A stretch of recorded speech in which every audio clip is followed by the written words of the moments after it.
Hello hello, कैसे हैं आप लोग? सब एकदम ठीक है। चलो आज हम शुरू करने वाले अपने आगे से। हम कहाँ तक पढ़ चुके थे? हम लोग पढ़ चुके थे एक्सरसाइज 10.1। एक्सरसाइज 10.1 का क्वेश्चन कर चुके थे हम कई सारे। अच्छा, लास्ट वाला क्वेश्चन रहता था, उसको अब डिस्कस कर लेंगे।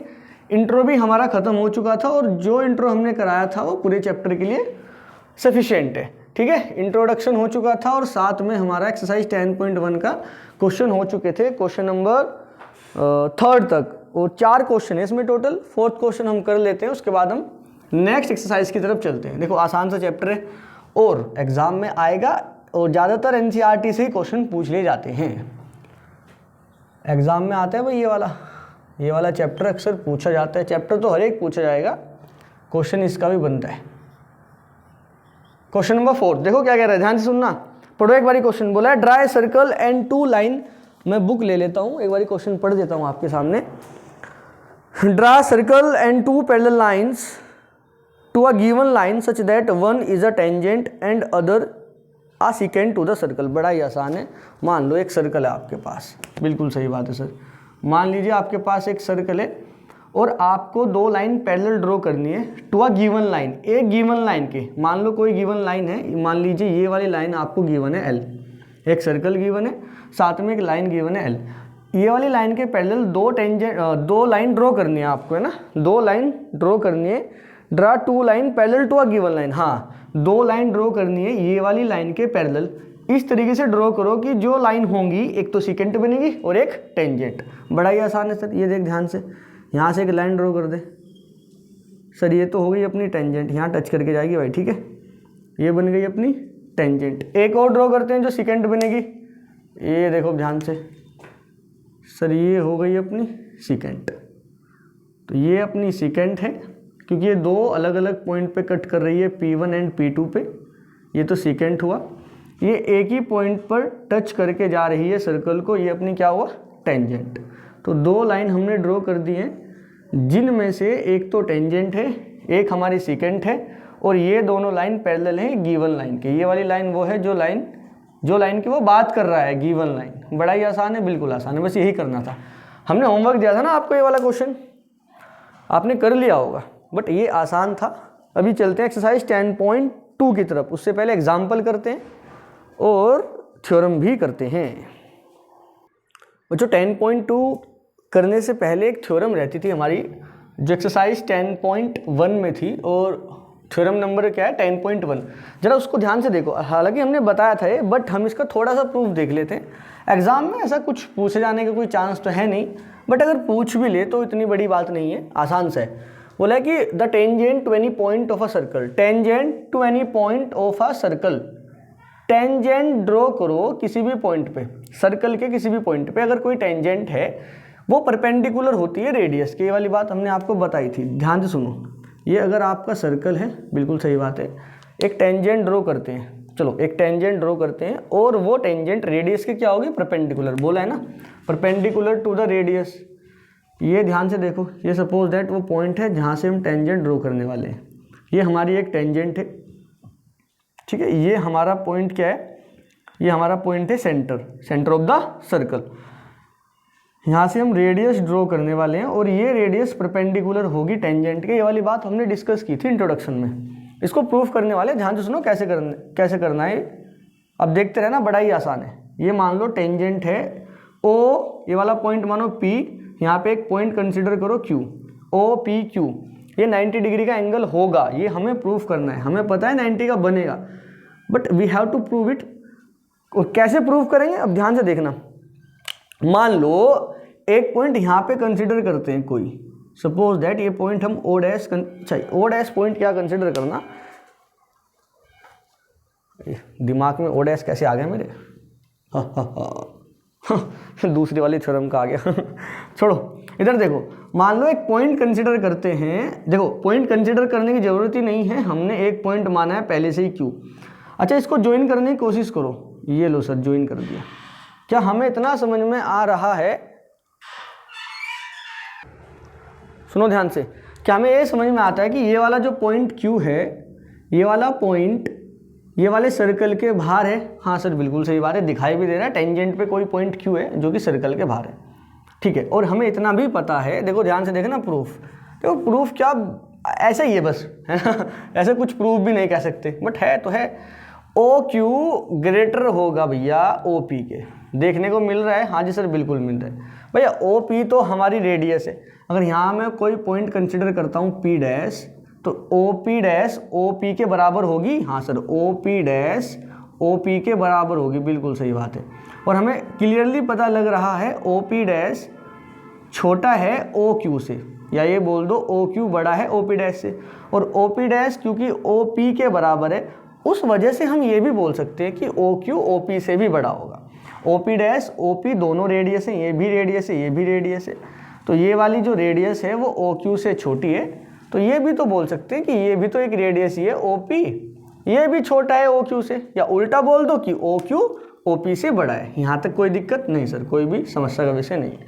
अच्छा थोड़ा दिमाग लगाओ, दिमाग लगा के ये सोचो कि हम ये वाले पॉइंट P के अलावा जितने भी पॉइंट लेने वाले हैं टेंजेंट पे, अच्छा ये वाला जो पॉइंट P है ये पॉइंट ऑफ कॉन्टैक्ट है, यहाँ पे पॉइंट ऑफ कॉन्टैक्ट है, मतलब ये पॉइंट वो है जो सर्कल पे है और टेंजेंट इससे पास हो रही है, मतलब टेंजेंट का भी पॉइंट है, मतलब दोनों ही हैं भाई, यहाँ पे टेंजेंट भी यही है और ये सर्कल भी यही है, तो ये वाला पॉइंट हम ये सोच सकते हैं कि टेंजेंट का भी है और सर्कल का भी है, मतलब सर्कल पे ही है, थोड़ा सा टच हो गया ऐसे हमारी टेंजेंट निकल रही है। इस P पॉइंट के अलावा अगर हम और कोई भी पॉइंट कंसिडर करते हैं टेंजेंट पे, क्या वो सारे के सारे पॉइंट भारी होंगे सर्कल के? हाँ सर बिल्कुल सही बात बोली। मान लो यहाँ कोई पॉइंट कंसिडर करते हैं Q1, यहाँ पे कोई पॉइंट कंसिडर करते हैं Q2, यहाँ पे कंसिडर करो Q3, यहाँ लो Q4, इसके जस्ट बराबर में आ जाओ, P के बिल्कुल साइड में आ जाओ, उसको कोई पॉइंट कंसिडर करो आप, क्या वो पॉइंट भी सर्कल के बाहर होगा? हाँ समझ गए ना, वो पॉइंट भी क्या होगा? सर्कल के बाहर। और सर्कल के बाहर जितने भी पॉइंट होंगे उनको ज्वाइन करने वाली जो लाइन सेगमेंट बनेगी वो लाइन सेगमेंट हमेशा ओपी से बड़ी होगी। देखो भाई सोचना, जो मैं शब्द बोल रहा हूँ थोड़ा गौर कर लो, दिमाग लगा लेना, वरना समझ में नहीं आएगा, फिर ऐसे ही बोलोगे आपके समझ में नहीं आया फायदा थोड़ा ही होगा उससे, कुछ दिमाग लगाओ यार। जितने भी पॉइंट कंसिडर करोगे टेंजेंट पे वो सारे के सारे पॉइंट सर्कल के बाहर होने वाले हैं। सर्कल के बाहर जितने भी पॉइंट जाएंगे उन सेंटर से उनको ज्वाइन करने वाली जो लाइन सेगमेंट बनेगी वो लाइन सेगमेंट हमेशा ही बड़ी होगी ये ओपी से, जो कि रेडियस है। तो आप O Q greater than OP लिखो। Q1 पॉइंट जो कंसिडर किया Q1O वो भी ग्रेटर देन ओपी, सारे के सारे ऐसे ही पॉइंट कंसिडर करते जाओ, यहाँ तक लेके आ जाओ भैया, सारे के सारे पॉइंट जो होंगे उनको भी जो लाइन सेगमेंट ज्वाइन करेगी वो लाइन सेगमेंट हमेशा ही बड़ी होगी रेडियस की। तो क्या हम ये देखो इधर भी कंसिडर कर सकते हैं, कोई दिक्कत वाली बात नहीं। तो क्या हम ये बोल सकते हैं कि जो OP है वो शॉर्टेस्ट डिस्टेंस है? OP क्या है? शॉर्टेस्ट डिस्टेंस है। इसके अलावा जितनी भी डिस्टेंस बैठ रही हैं वो सारी की सारी बड़ी हैं। और बच्चों शॉर्टेस्ट डिस्टेंस तो परपेंडिकुलर वाली ही होती है। हाँ अगर ये बात आपको नहीं पता है तो अभी पता करो, जो OP हम शॉर्टेस्ट बोल रहे हैं, ये जो शॉर्टेस्ट डिस्टेंस है, शॉर्टेस्ट डिस्टेंस बच्चा पार्टी, शॉर्टेस्ट डिस्टेंस ही परपेंडिकुलर वाली डिस्टेंस होती है। तो अगर किसी को आप परपेंडिकुलर प्रूफ करना हो तो उसको शॉर्टेस्ट प्रूफ कर दो। तो हमने ये शॉर्टेस्ट प्रूफ कर नहीं दिया कि इसके आजू बाजू वाले जितने भी पॉइंट से लाइन सेगमेंट बनेगी वो सारी की सारी लाइन सेगमेंट इससे बड़ी हैं, मतलब ये इन सब में छोटी है। अगर ये इन सब में छोटी है तो ये 90 वाली ही बनेगी, और अगर ये 90 वाली बन गई तो भैया OP क्या हो गया? परपेंडिकुलर हो गया किसके? टेंजेंट के। और हमें प्रूफ क्या करना था? The tangent to any point of a circle, tangent to any point of a circle perpendicular to the radius, कि जो टेंजेंट होता है वो रेडियस के परपेंडिकुलर होता है। और हमने क्या किया? एक सर्कल कंसिडर किया है, ठीक है, एक टेंजेंट ड्रॉ की है, ये OP जो है ये हमारी क्या है? रेडियस। हमें प्रूफ क्या करना था? अच्छा रेडियस क्या है भैया? ये सेंटर है ना, ये सेंटर है हमारा, और ये OP हमारी क्या है? रेडियस। और हमें प्रूफ क्या करना था कि 90 डिग्री का एंगल बनेगा। तो हमें ये प्रूफ करने के लिए कि 90 डिग्री का एंगल बनेगा तो हमने क्या अप्रोच लगाई थी भैया? OP को क्या प्रूफ करेंगे? Shortest distance. तो OP को हमने शॉर्टेस्ट डिस्टेंस प्रूफ किया, जिससे हमें ये पता लग जाता है कि अगर ये शॉर्टेस्ट डिस्टेंस है तो ये क्या है? परपेंडिकुलर। सर ऐसा कैसे हो? ऐसा हो जाता है, थोड़ी बात ये याद रख लेना आप लोग कि अगर परपेंडिकुलर डिस्टेंस होती है तो शॉर्टेस्ट डिस्टेंस ही होती है। सपोज दैट मान लो आपके पास एक ट्रायंगल है, आपको अगर परपेंडिकुलर ड्रॉ करना हो तो भैया ऐसे ही तो ड्रॉ करते हैं परपेंडिकुलर, समझ रहे हैं ना। मान लो अगर दो लाइन पैरेलल हैं, इनके बीच का परपेंडिकुलर डिस्टेंस या हाइट मेजर करते हो तो ऐसे ही तो मेजर करते हैं, ऐसे या फिर ऐसे मेजर करते हैं आप लोग? नहीं ना, तो हम जब भी कभी परपेंडिकुलर की बात करेंगे दिमाग में तुरंत आना चाहिए कि परपेंडिकुलर वाली डिस्टेंस हमेशा शॉर्टेस्ट डिस्टेंस होती है। ये वाली बात आप लोग याद रखेंगे। और हमने ये वाली डिस्टेंस को शॉर्टेस्ट डिस्टेंस प्रूव किया है, इसका मतलब ये एक परपेंडिकुलर है। अब क्योंकि ये एक परपेंडिकुलर हो गया तो ओपी परपेंडिकुलर हो गई ये पूरी टेंजेंट की, और ओपी हमारा क्या था, रेडियस। बात समझ गए? तो रेडियस परपेंडिकुलर किसके हो गया सर, टेंजेंट के। तो इतना ही लिखेंगे, O Q greater than OP for any point लिखना, for any point on the tangent the line segment joining that point to the circle always greater than the OP. So OP is the shortest distance and hence we can say that OP is perpendicular to tangent L. समझ गए? लिख दे, चलो ये वाली बात लिखते हैं, OQ greater than OP। तुमने लेट अ पॉइंट Q ऐसे कंसिडर करो, let a point Q clearly. थोड़ा मैं ही लिख देता हूँ, हम ही लिखने की कोशिश करते हैं, समझो ध्यान से, इतना ही लिख के आ जाना। एग्जाम में अगर आता है, नहीं पूछा जाता है, अरे let a point Q on tangent पे एक पॉइंट Q कंसिडर किया हमने, और हमें क्लियरली ये पता लग रहा है कि ये वाला पॉइंट से जो ज्वाइन करने वाली लाइन सेगमेंट है वो बड़ी है, clearly O Q greater than O P. In the same way similarly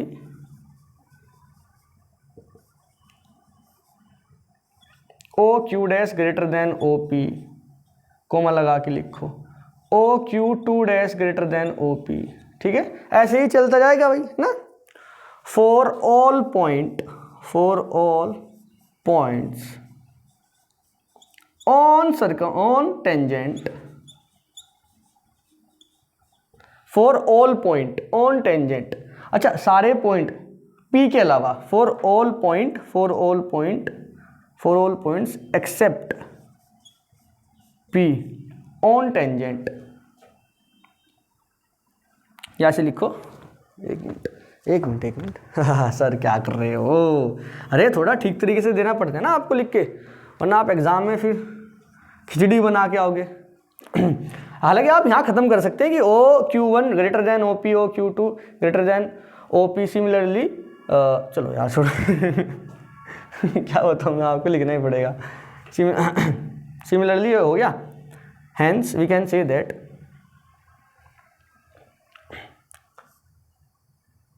line segments joining to any point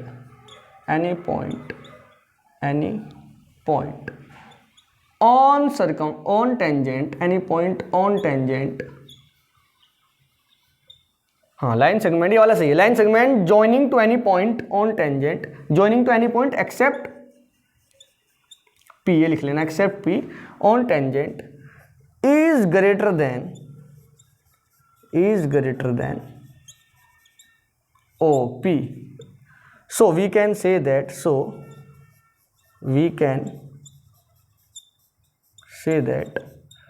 OP is shortest distance। OP is shortest distance। OP क्या हो गया, shortest distance। आज नीचे अगर लिखें दिखाई देगा आपको, हाँ दिख जाएगा। एंड शॉर्टेस्ट डिस्टेंस इज, अच्छा देखो हम ये कह सकते हैं कि OP एक शॉर्टेस्ट डिस्टेंस है, and we know that shortest distance is the perpendicular distance, and we know that shortest distance, we know that shorter distance is the perpendicular distance। इधर लिख दे, दिख जाएगा ना, perpendicular distance, hence OP is perpendicular to tangent। ऐसे लिख दो, कोई दिक्कत वाली बात नहीं है। OP is perpendicular to tangent and OP क्या थी, ओपी रेडियस थी। बस हमें यही प्रूफ करना था। हमने बोला था ना ऐसे कुछ प्रूफ नहीं है, आप समझ जाएंगे, बस थोड़ा सा लिखने का खेल था। अच्छा देखो, जो हमने लिखा है क्या वो ऐसा ही लिखना जरूरी है? नहीं सर, आप अपनी लैंग्वेज, जो भी अपनी लैंग्वेज बनाना चाहते हैं वैसे लिख के आओ। देखो एग्जामिनर को ये इस बात से मतलब होता है कि बच्चे ने ठीक लिखा है नहीं लिखा है। जो वो लिख रहा है उसका सेंस वही है जो क्वेश्चन में एक्चुअल पूछा गया है। जो क्वेश्चन में वास्तव में पूछा गया है, क्या सॉल्यूशन में उसका सेंस कुछ बैठ रहा है? अगर बैठ रहा है तो वो ठीक करता है। अदरवाइज आप कितना भी ठीक लिख के आएँ, कितना भी साफ सुथरा लिख के आएँ, अगर वो क्वेश्चन से मैच करता नहीं है तो भैया वो नंबर नहीं देगा। और अगर आप थोड़ा बहुत मिस्टेक हो भी जाती है और वो क्वेश्चन से बिल्कुल मैच करता है तो पूरे नंबर मिल जाते हैं। क्या ये वाली बात आप समझे? एक बार और समझो, ये सारे पॉइंट जो हमने लिए थे वो सारे के सारे सर्कल के बाहर होंगे। ये वाली बात हम समझ गए। लिखना चाहें तो ये वाली बात लिख देना। और ये जितने भी पॉइंट होंगे, ये वाली लाइन सेगमेंट जो इन पॉइंट को ज्वाइन करेगी, ये लाइन सेगमेंट हमेशा ही बड़ी होगी ओपी लाइन सेगमेंट से। और अगर ओपी लाइन सेगमेंट इन सबसे छोटी है, क्योंकि ये सारी लाइन सेगमेंट ओपी से बड़ी है, तो ओपी लाइन सेगमेंट सबसे छोटी होगी और शॉर्टेस्ट डिस्टेंस ही परपेंडिकुलर डिस्टेंस होती है, हम जानते हैं। तो ओपी परपेंडिकुलर हो गया टेंजेंट के। अगर ये परपेंडिकुलर हो गया तो भैया हमें यही तो प्रूव करना था, बस समझ गए? ठीक है, नोट करिए आप। और अगर आप इसमें कुछ चेंज करना चाहते हैं कि सर हम अपनी मर्जी से और कुछ भी लिखेंगे, तो ऐड कर देना, वो ठीक होना चाहिए, बिल्कुल ठीक है। ठीक है, हम करते हैं थ्योरम नंबर 10.2 और उसके बाद हम इंट्रोडक्शन बोल रहा हूँ, एग्जाम्पल्स करेंगे एक्सरसाइज 10.2 के। यस 10.2 ही है।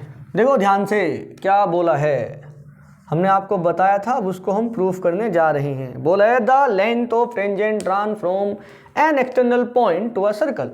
एक सर्कल कंसिडर करते हैं सबसे पहले। सर ये हमारा सर्कल है, एक पॉइंट कंसिडर करते हैं, बोला है फ्रॉम एन एक्सटर्नल पॉइंट। ठीक है, एक एक्सटर्नल पॉइंट हमने कंसिडर किया P, suppose that we have a point P। बोला है the length of tangent drawn from external point. External point से लेंथ ऑफ टेंजेंट होगा, लेंथ ऑफ टेंजेंट जो होगा, सबसे पहले तो लेंथ ऑफ टेंजेंट यानी टेंजेंट ही ड्रॉ करते हैं। हमने बताया था एक्सटर्नल पॉइंट से आप दो टेंजेंट ड्रॉ कर सकते हैं। तो एक टेंजेंट हमारी ये रही और एक टेंजेंट हमारी ये रही। टच हो जा, अरे हो जा यार, टच नहीं हो रही है। अच्छा ओ नो, और ये यस, अबे चलो हो ही गई ठीक है, ये दो हमारी टेंजेंट है। बोला कि ये दोनों टेंजेंट की लेंथ बराबर होगी। हमने माना पी ए और पी बी। ठीक है, ये हमने दो पॉइंट कंसिडर किए ए और बी। लेंथ ऑफ टेंजेंट का मतलब होता है वो वाले पॉइंट से पॉइंट ऑफ कॉन्टेक्ट तक का जो मेजरमेंट होता है, वहाँ तक का जो लेंथ होता है, वही होता है लेंथ ऑफ टेंजेंट। बात समझ गए? तो पी ए पी बी के हमें बराबर दिखानी है। बोला है ना, लेंथ ऑफ टेंजेंट इक्वल किसके होती है? एक दूसरे के। ठीक है, कोई पॉइंट कंसिडर करते हैं, कोई क्या सर्कल का सेंटर कंसिडर करते हैं। बोलो ओ, क्या बोलो? ओ। ज्वाइन करो जरा। ओ ए क्या हमारी रेडियस होगी? बिल्कुल सही। ओ बी भी क्या हमारी रेडियस होगी? बिल्कुल सही। रेडियस और टेंजेंट के बीच का एंगल ये ध्यान से देखो सर, 90 डिग्री। हाँ सर पता है। हालांकि थोड़ा सा ये बाहर की तरफ ऐसे यही बनता है 90 डिग्री। ठीक है, इसी वाले पॉइंट पे। समझ गए ना आप इतनी बात? ठीक है, ओके। सुनो मेरी बात ध्यान से, ये वाला पॉइंट और ये वाला सेंटर को ज्वाइन करो। कर दिया सर। अब ध्यान से देखना, इसको दो तरीके से प्रूफ कर सकते हैं। In triangle PAO and triangle PBO। PAO PBO triangle में देखो, PAO PBO। सर हमें PO के बराबर नज़र आ रही है, जो कि कॉमन है। और भैया ये कॉमन तो है ही, और ये हाइपोटेनियस भी तो है, क्योंकि ये 90 के सामने वाली साइड है। तो सर RHS का खेल हो सकता है कुछ, अगर एक और साइड आ जाए। OA और OB तो बराबर है, OA और OB भी तो बराबर हैं भैया। क्यों सर? क्योंकि ये रेडियस है, रेडियस ऑफ द सर्कल। बिल्कुल सही बात है। और एंगल PAO ये तो अपना हो गया एंगल PBO के इक्वल, है ना। ईच 90 डिग्री, कितना डिग्री है? 90। अगर रीजन और भी ज़्यादा लिखना हो तो लिख देना, perpendicular radius is perpendicular to the tangent. So by RHS, RHS से, हाँ ध्यान से समझना, ये 9 का खेल है। RHS से है ना, वो हाइपोटेनियस वाला होता था, याद करो, जिसमें हाइपोटेनियस के अलावा कोई एक साइड, अरे याद कराना पड़ेगा, ध्यान से देखो यार, मान लो एक सर्कल, ये एक टेंजेंट है और एक ट्रायंगल है, एक ट्रायंगल ये है, मान लीजिए इसमें एक एंगल 90 डिग्री है, ये भी एंगल क्या है 90 डिग्री, तो ये दोनों एंगल इक्वल हो गए, और ये भी मान लो कि इनके सामने वाली साइड जो है ये भी एक दूसरे के इक्वल है, मतलब ये वाली हाइपोटेनियस और ये वाली हाइपोटेनियस भी इक्वल है। तो आरएचएस ये बोलती थी अगर हाइपोटेनियस इक्वल हो जाती हैं, उसके अलावा कोई एक साइड इक्वल हो जाती है, तो दोनों ये ट्रायंगल अपने हैं कॉन्ग्रुएंट बन जाते हैं। तो ये और ये हाइपोटेनियस इक्वल, एक ये वाली साइड जिसको हमने बी भी माना है ये भी इक्वल है, तो दोनों ट्रायंगल कॉन्ग्रुएंट बन जाते हैं। ये हमारी क्या होती थी सर, ये हमारी आरएचएस का खेल होता था। सिमिलरली ये यहाँ भी तो वर्क कर रहा है, ये हमारी देखो ये हाइपोटेनियस नहीं है क्या, 90 के सामने वाली साइड, 90 के सामने वाली साइड, ये ऊपर वाले ट्रायंगल के लिए भी हाइपोटेनियस है, नीचे वाले ट्रायंगल के लिए भी हाइपोटेनियस है, और दोनों में कॉमन है तो दोनों में इक्वल आ गई। तो देखो हाइपोटेनियस आ गई इक्वल जो कि कॉमन है, ओ ए ओ बी जो कि दूसरी साइड है, ये वाली देखो ओ ए ट्रायंगल की एक साइड ये रही, ओ बी ट्रायंगल की एक साइड ये रही, दोनों रेडियस है, दोनों बराबर हो गई, हाइपोटेनियस के अलावा एक साइड बराबर हो गई, तो आरएचएस लग गया, और 90 डिग्री तो है, आरएचएस लग गया, तो दोनों ट्रायंगल क्या हो गए, so we can say that triangle PAO is congruent to triangle PBO। अगर ये कॉन्ग्रुएंट हो गया तो by CPCT corresponding part of congruent triangle PA is equal to PB, तो लेंथ ऑफ टेंजेंट्स क्या हो गई, इक्वल हो गई। PA और PB क्या थी, लेंथ ऑफ टेंजेंट, तो हमें यही प्रूफ करना था कि लेंथ ऑफ टेंजेंट हमारी क्या है, इक्वल। अच्छा ये भी लिख सकते हैं आप, गिवन क्या है, टू प्रूफ क्या है, सीधा सीधा लिखो, अभी अपने को उस पर नहीं जाना। PA इक्वल किसके हो गया, PB के। अच्छा थोड़ा सा दिमाग लगाओ, अपने को तो केवल इतना ही प्रूफ करना था, लेकिन हम अपने दिमाग से कुछ चीज़ें और निकालेंगे। क्या ये वाला एंगल 1 अगर इसको मानूँ और इसको 2, तो एंगल 1 क्या एंगल 2 के बराबर होगा, बिल्कुल सही। एडिशनल इन्फॉर्मेशन निकालो अब यहाँ से, आपके काम आने वाली है। देखो थ्योरम तो खत्म हो गया, थ्योरम में तो केवल टेंजेंट इक्वल दिखाना था, और हमने टेंजेंट इक्वल दिखा दिया कि PA और PB इक्वल, टेंजेंट बोले तो लेंथ ऑफ टेंजेंट इक्वल दिखाना था, वो हमने दिखा दिया। हम आगे का काम करते हैं, ध्यान से देखना। तो ये वाला एंगल जो कि APO बन रहा है, तो APO किसके बराबर है, BPO के, यानी 1 मान लो इसे 2 मान लो। तो इसके साथ साथ आप ये भी ध्यान रखेंगे CPCT से एंगल 1 एंगल 2 के बराबर है, ठीक है भाई, ये वाला एंगल इस वाले एंगल के बराबर है। अब ये भी बोल सकते हैं कि वो वाला इस वाले के बराबर हो जाएगा, कोई समस्या का विषय नहीं है, इसको 3 मानो इसको 4, तो एंगल 3 भी किसके बराबर होगा, एंगल 4 के। ये वाली बात भी अब आप लोग यहाँ से ध्यान रखेंगे। देखो थोड़ा दिमाग और लगाओ, एक इन्फॉर्मेशन और निकल रही है यहाँ से, क्या, अगर ये PO जो हमारी लाइन है और इसके ऊपर वाला और इसके नीचे वाला एंगल इक्वल है, अगर ये दोनों के दोनों 80 मतलब टोटल 80 हो जाता है, तो 40 ऊपर वाला हो जाएगा, 40 नीचे वाला, तो PO एंगल बाइसेक्टर हो जाएगा P का, है ना। तो PO is the angle bisector of angle P। और हम ये बोल सकते हैं कि जो हमारा सेंटर ये O है वो एंगल बाइसेक्टर पे लाई करता है। किसके एंगल बाइसेक्टर, जो हमारा एक्सटीरियर पॉइंट है। तो जो हमारा एक्सटीरियर पॉइंट P है, उस एक्सटीरियर पॉइंट P का जो PO एंगल बाइसेक्टर है, तो PO क्या बना भैया, PO सर बना angle bisector of point P। और पॉइंट P क्या है, exterior point, so we can say that PO which is the angle bisector of the point P, sorry of angle P, angle bisector of point, क्यों बोल रहा हूँ, angle bisector of angle P, exterior point P, ठीक है। तो PO angle bisector of angle P, तो क्या O जो सेंटर है वो उसी पे लाई कर रहा है, हाँ, तो PO तो बन गया हमारा एंगल बाइसेक्टर किसका, एंगल P का। और जो सेंटर O है, centre O lies on angle bisector PO, क्या ये वाली बात हम बोल सकते हैं, या फिर angle bisector of angle P। और P क्या था हमारा, एक्सटीरियर पॉइंट, EP का मतलब एक्सटीरियर पॉइंट, दिख रहा है ना, हाँ दिख रहा है। तो याद रखने वाली क्या बात है, याद रखने वाली बात ये जो एडिशनल इन्फॉर्मेशन है इसमें से ये है कि जो एक्सटीरियर पॉइंट का एंगल बाइसेक्टर होता है, एक्सटीरियर पॉइंट का जो एंगल बाइसेक्टर है सेंटर उसी पे लाई करता है। ये वाली बात आप याद रखना कि एक्सटीरियर पॉइंट का जो एंगल बाइसेक्टर ये PO जा रहा है, सेंटर सर्कल का उसी पे लाई करेगा। समझ गए, हमने लिख भी दिया कि एक्सटीरियर पॉइंट क्या था हमारा P, पी ओ क्या था, एंगल बाइसेक्टर था एंगल पी का, और सेंटर ओ लाई करेगा इसी एंगल बाइसेक्टर पे, किस पे, जो कि पी का एंगल बाइसेक्टर है। ई पी का मतलब एक्सटीरियर पॉइंट, जो पी था ना वो एक्सटीरियर पॉइंट है। ये वाली बात आप लोग याद रखना, और ऐसे आप इसको प्रूफ कर सकते हैं। देखो इसको प्रूफ करने का दूसरा भी तरीका है, वो भी करते हैं। इसको मैं रफ कर दूँ जरा, आप नोट कर लो तब तक। ये वाला दूसरा तरीका भी देखते हैं, रफ कर देते हैं इसको। देखिए इसको प्रूफ करने का दूसरा तरीका ध्यान से सुनो। ये हमारा पॉइंट क्या था, पी। अब ये वाला जो पी ए ओ है, ट्राइंगल जो पी ए ओ है, क्या वो राइट एंगल ट्राइंगल है? बिल्कुल सही बात है सर, राइट एंगल ट्राइंगल। और हाइपोटेनियस क्या है सर इसमें? पी ओ, क्योंकि 90 के सामने वाली हाइपोटेनियस होती है। तो पीजीटी यूज़ कर सकते हैं, पी ओ का square is equal to P A का स्क्वायर प्लस ए ओ का स्क्वायर। ठीक इसी तरीके से इसको फर्स्ट मानो।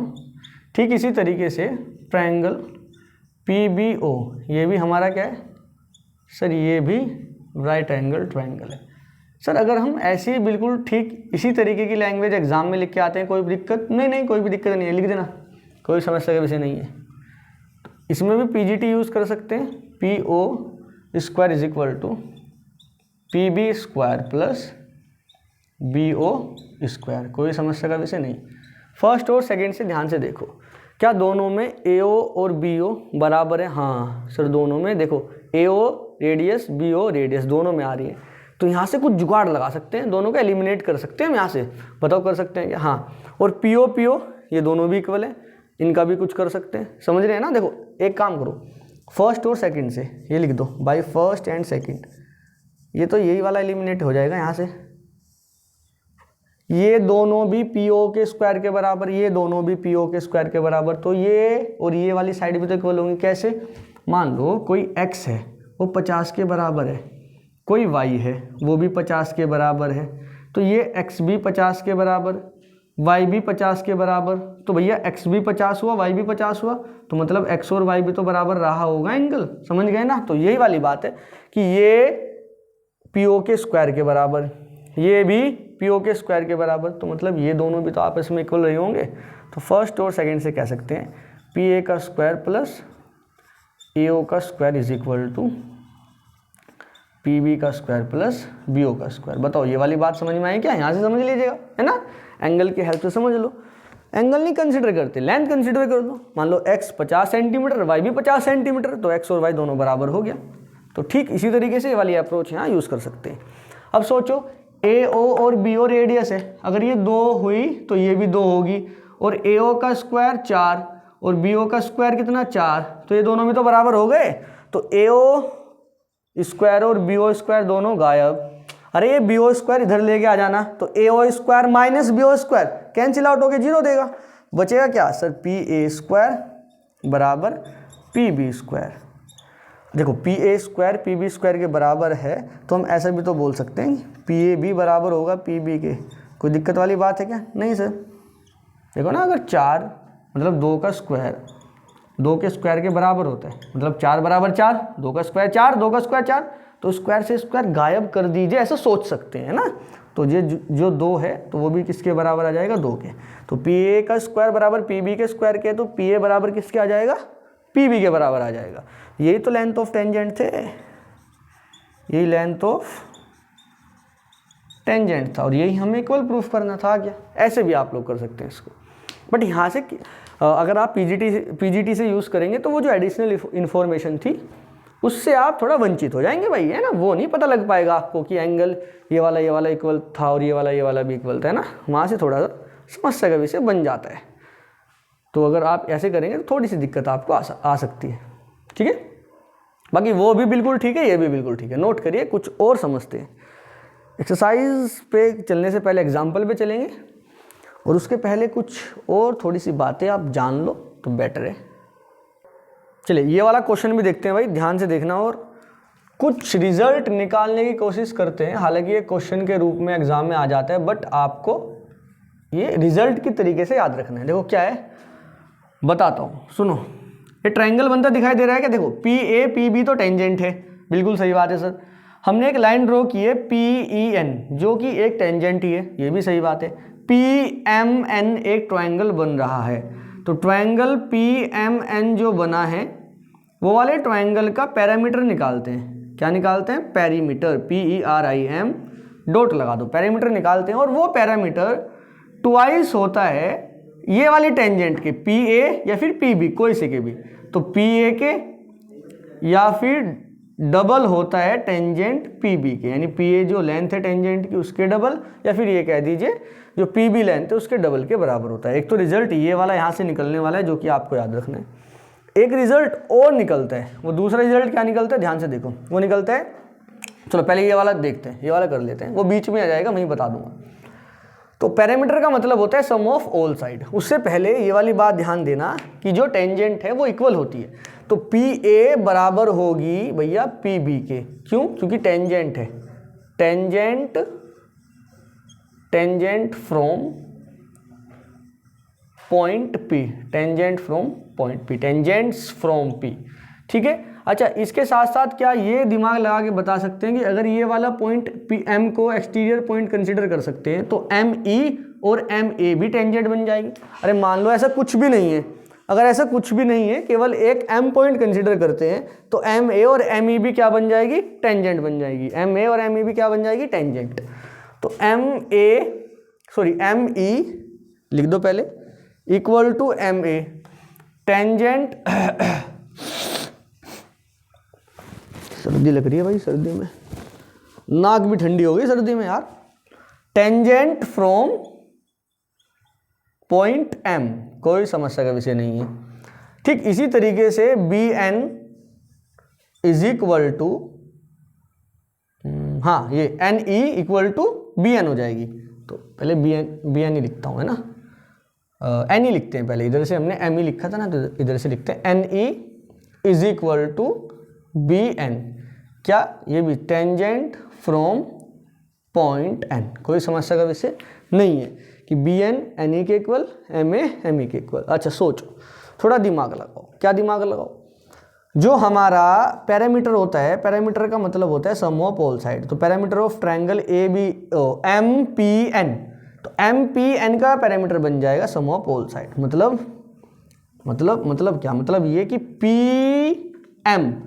PM प्लस PN, अरे समझ रहे हो, प्लस MN, यही तो बनेगा रे। है रे, अरे यार देख ध्यान से, ये ट्रायंगल है, इस ट्रायंगल का पैरामीटर का मतलब ये वाली साइड प्लस ये वाली साइड प्लस ये वाली साइड, तीनों साइड को ऐड कर देते हैं। बिल्कुल सही बात है। अच्छा पैरामीटर, ये पैरामीटर है भाई, PERI, ये पैरामीटर है। अब थोड़ा दिमाग लगा, PM, ठीक है सर, प्लस PN, ठीक है सर, प्लस MN को लिख सकते हैं ME और EN, MN को लिख सकते हैं ME प्लस EN, बिल्कुल लिख सकते हैं, कोई भी समस्या का विषय नहीं है। PM plus PN plus ME, sir ME, ये जो ME है ना, ME को MA लिख सकते हैं, देख ME को MA लिख सकते हैं। तो ME की जगह पर लिखा है MA, और जो EN है देख रहा है ना, ये जो EN है इसकी जगह लिख सकते हैं NB। क्या लिख सकते हैं? NB। क्यों? क्योंकि ये है सर टेंजेंट, है ना। बात समझ में आ रही है नहीं आ रही है? कि भाई ये वाली टेंजेंट इसके बराबर, तो ME की जगह पर लिखा है MA, ये वाली टेंजेंट इसके बराबर, तो EN की जगह पर लिखा है NB। और थोड़ा दिमाग लगा ले यार, PM प्लस MA बन गया PB। तो ये PM और MA ये क्या देंगे? PA प्लस PN और NB, इनको एक साथ लिखेगा, ऐड कर देगा, क्या बन जाएगा? PN और NB PB, ये क्या बन जाएगा? PB। तो पेरीमीटर ऑफ ट्रायंगल PMN किसके बराबर आ गया? PA प्लस PB के, PA प्लस PB के। और PA प्लस PB दोनों टेंजेंट है और दोनों टेंजेंट इक्वल होती हैं। टेंजेंट एक्सटर्नल पॉइंट से ड्रॉ करो तो इक्वल होती है। तो PA प्लस PB की जगह पर PA लिख दो, या फिर आप एक काम कर सकते हो, जो PB है, जो PA है उसकी जगह पर PB लिख दो और PB को PB रहने दो। तो PA 2PA ऐसा बोल दो, या फिर ऐसा बोल दो PB 2PB, कोई भी दिक्कत वाली बात नहीं है। 2PB, ये लो। तो ये पैरामीटर हो गया ट्रायंगल PMN का, जो कि याद रखने वाली बात है कि पैरामीटर डबल होते हैं लेंथ ऑफ टेंजेंट के। ये तो भैया बिल्कुल आपको याद रखना ही पड़ेगा। हाँ दिखाई दे रहा है ना, हाँ ये वाली बात तो बिल्कुल याद रखनी पड़ेगी भाई। जो पैरामीटर होता है, ऐसा जो ट्रायंगल बनता है बाहर, उसका जो पैरामीटर होता है वो डबल होता है किसी भी एक लेंथ के, टेंजेंट की किसी भी एक लेंथ के। ये वाली बात आप लोग याद रखना भाई, ठीक है। अच्छा इसके अलावा एक और रिजल्ट यहाँ से निकल सकता है, देखो दूसरा रिजल्ट क्या है, देखो दूसरा रिजल्ट ये है जो आपने पी ए लिखा है, हम जानते हैं पी ए बराबर किसके होगा सर, पी बी के बराबर होगा, है ना, लेंथ ऑफ टेंजेंट इक्वल होता है। पी ए को लिख सकते हैं हम P M plus M A, इधर से पी बी को लिख सकते हैं P N plus N B. यार ध्यान लगा ले थोड़ा सा, पी बी को लिख सकते हैं P N plus N B, P A को लिख सकते हैं P M plus M A, बिल्कुल सही बात है। P M plus M A, जो एम ए है एम ए को एम ई लिख सकते हैं, ये लो sir M E is equal to P N और जो बी एन लिखा है एन बी लिखा है उसको एन ई लिख सकते हैं। पी एन को पी एन रहने दे और यहाँ पे लिख दे एन ई।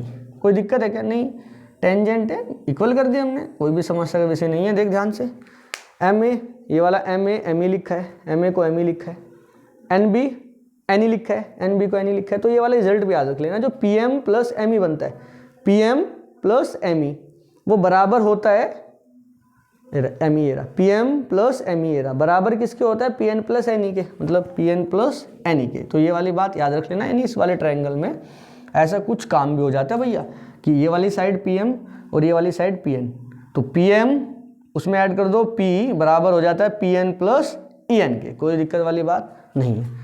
तो ये कुछ दो रिजल्ट थे जो आप याद रख लेंगे तो अच्छी बात है, नहीं याद रखेंगे तो भैया सोल्व करने आपसे आने चाहिए। एक तो रिजल्ट ये रहा और एक रिजल्ट ये रहा, तो ये दो रिजल्ट बढ़िया वाले हैं। हिला भैया, हिला देगा थोड़ा सा आपको ट्रायंगल वगैरह। ये ट्रायंगल कह रहा हूँ, ये सर्कल, टेंजेंट का ही खेल है ज़्यादातर इसमें, ये वाले चैप्टर में टेंजेंट अच्छी खासी देखने को मिलते हैं। तो भैया टेंजेंट ने देखो ट्रायंगल बना दिया है ना, उसके अंदर पैरामीटर आ गया, कुछ भी हो सकता है, ठीक है। तो हम डिस्कस करेंगे इसके बाद 10.2 और उसके बाद और कुछ क्वेश्चंस देखेंगे जो उसमें याद करने लायक रिजल्ट होंगे, उनको थोड़ा ध्यान भी रखेंगे। याद करने का बेसिकली मतलब ये नहीं होता कि रट्टा लगा लो, नहीं, याद करने का मतलब थोड़ा सा ध्यान में रखने वाली बात है। चलो आज इतना ही रखते हैं, आप लोग पढ़ते रहिए। टाटा बाय बाय, बाय बाय बच्चों।